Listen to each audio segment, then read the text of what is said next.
आपको नहीं, हम पूरे बिहार के 40 से 40 लोकसभा सीट की तैयारी कर रहे हैं। ठीक है, देखे कि नीतीश जी के लिए हम कभी कुछ बोले हैं, और हम हर महीना में पार्टी का एक उद्देश्य है निषाद समाज को आरक्षण दिलाना, और आरक्षण के बगैर किसी भी गठबंधन से कोई भी समझौता नहीं होगा। तो इसलिए आने वाला समय आप देख लीजिए, जब तक आरक्षण पे ठोस निर्णय नहीं होगा तब तक किसी से भी कोई समझौता नहीं करेगा। सीट रहा, भारतीय जनता पार्टी किसके साथ अच्छा करते हैं, देश में इतिहास गवाह, हमेशा हर किसी के साथ उन्होंने कहीं ना कहीं छल करने का काम करते हैं। तो निश्चित तौर पे जो भारतीय जनता पार्टी की कोई नया काम तो नहीं किए। करीब 1.5 महीने के बाद देश के हर एक पार्टियां 2024 के लोकसभा चुनाव की तैयारी जोर शोर से कर रहे हैं।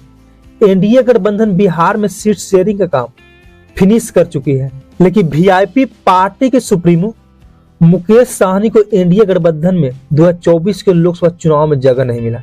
अब मुकेश साहनी को देखना होगा कि इंडिया गठबंधन लेती है या फिर वीआईपी पार्टी को अलग चुनाव लड़ना होगा।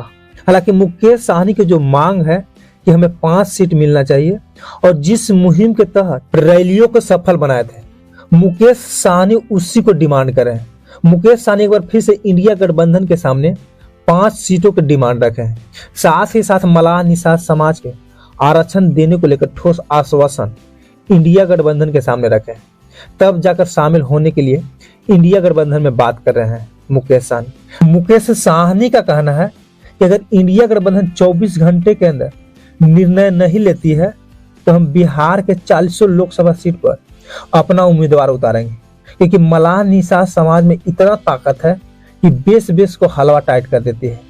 निषाद मलाह समाज किसी से डरता नहीं है और अब डरने वाला भी नहीं है। हालांकि असल में मुकेश साहनी अपने जाति यानी कि मलाह निषाद समाज पर राजनीति कर रहे हैं।